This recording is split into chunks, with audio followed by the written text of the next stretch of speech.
Hello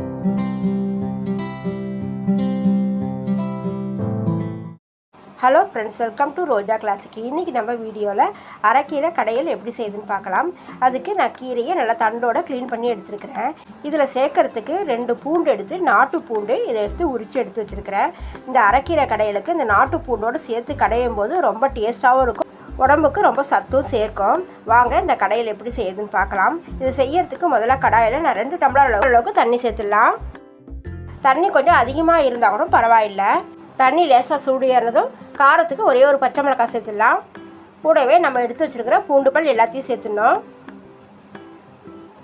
இந்த அரைக்கீரை கடையிலுக்கு பார்த்திங்கன்னா வெறும் பூண்டு, பச்சை மிளகாய், வெங்காயம் மட்டும் சேர்த்து ஒரு தடவை செஞ்சு பாருங்கள். ரொம்ப டேஸ்ட்டாக இருக்கும், உடம்புக்கு ரொம்ப நல்லது.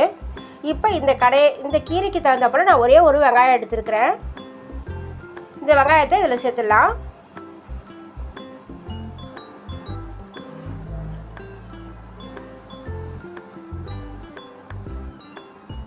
இந்த பச்சை மிளகாய், பூண்டு, வெங்காயமெல்லாம் நல்லா வேக விட்டுடணும். அது வரைக்கும் இது நல்லா நம்ம இதை வேகிறதுக்கு கொஞ்சம் டைம் கொடுத்து மூடி போட்டு வேக வச்சிடலாம்.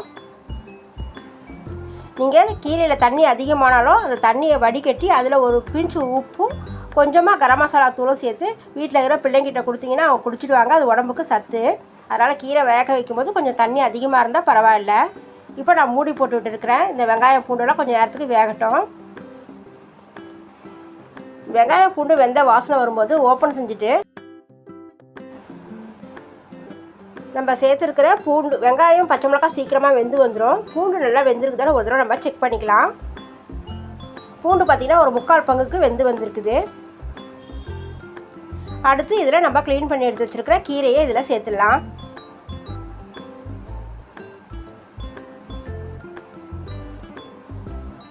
க்ளீன் பண்ண கீரையை சேர்த்துட்டு இதை மூடி போட்டு வேக விடக்கூடாது, ஓப்பன்லேயே வச்சு தான் வேக விடணும். அந்த கீரைக்கு நடுவில் இருக்கும் பாருங்கள் சின்னதாக ஒரு பூ, அதை நான் எடுத்துடுறேன்.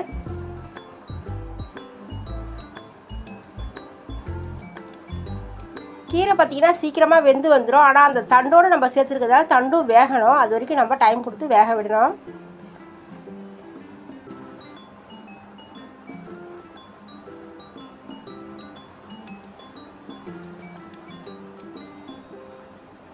நம்ம சேர்த்த கீரை கொஞ்சம் கொஞ்சமாக சுருங்கி நல்லா வெந்து வந்துட்டுருக்குது.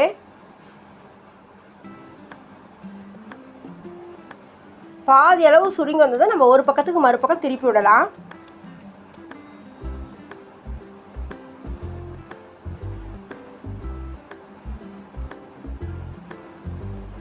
நம்ம சேர்த்த இந்த 2 டம்ளர் தண்ணி கீரை வேகிறதுக்கு சரியாக இருந்துச்சு பாருங்கள்.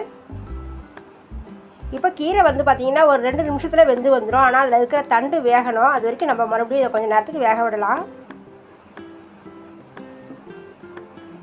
கீரையோட தண்டும் நல்லா வெந்து வந்துடுச்சு பாருங்கள். இதை நல்லா ஆற விட்டுட்டு மண் சட்டியில் நான் இது நல்லா கடைஞ்சி எடுத்துகிட்டு வந்துடுறேன். இங்கே பார்த்திங்கன்னா நான் மண் சட்டியில் நல்லா கடைஞ்சி எடுத்து வந்திருக்கேன். கொஞ்சம் திரியாக தான் கடைஞ்சி எடுத்து வந்திருக்கிறேன். இப்போ இந்த கீரைக்கு தேவையான அளவுக்கு உப்பு சேர்த்துடலாம். உப்பு சேர்த்ததுக்கப்புறம் இதுக்கு நம்ம தாளிப்பு கொடுத்துடலாம். தாளிப்புக்கு ஒரு ஸ்பூன் அளவுக்கு நெய்யும் கூடவே கொஞ்சம் எண்ணெயும் சேர்த்துக்கிறேன். ஒரு 1/4 ஸ்பூன் கடுகுளுத்தம் பருப்பும் 2 வரமிளகாய் சேர்த்துடலாம்.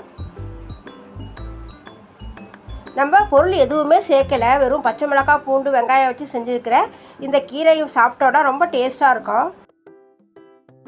கடைசியாக நான் 2 சிட்டிகை அளவு பெருங்காயத்தூள் சேர்த்து இந்த தாளிப்பை இந்த கீரையில் சேர்த்துடுறேன். இந்த மாதிரி ஒரு செய்முறையில் நீங்கள் ஒரு தடவை இந்த கீரை கடையில் செஞ்சு பாருங்கள். ரொம்ப டேஸ்ட்டாக இருக்கும் சாப்பிட்றதுக்கு. மறுபடியும் செய்வீங்க. அவ்வளோதாங்க. என்னோடய ப்ரிப்பரேஷனில் நான் செஞ்சுருக்கிற இந்த அரைக்கீரை கடையில் ரெசிபி எப்படி இருந்ததுன்னு சொல்லிட்டு நீங்கள் கமெண்ட்ஸில் சொல்லுங்கள். உங்களுக்கு இந்த வீடியோ பிடிச்சிருந்ததுன்னா லைக் பண்ணுங்கள், ஷேர் பண்ணுங்கள். மறக்காமல் ரோஜா கிளாசிக் சேனலுக்கு சப்ஸ்கிரைப் பண்ணிவிடுங்க. இன்றைக்கி எங்கள் வீட்டில் இந்த அரைக்கீரை கடையிலோட இஞ்சி ரசமும் சைட் டிஷ்ஷாக வெங்காய பஜ்ஜும். தேங்க்யூ.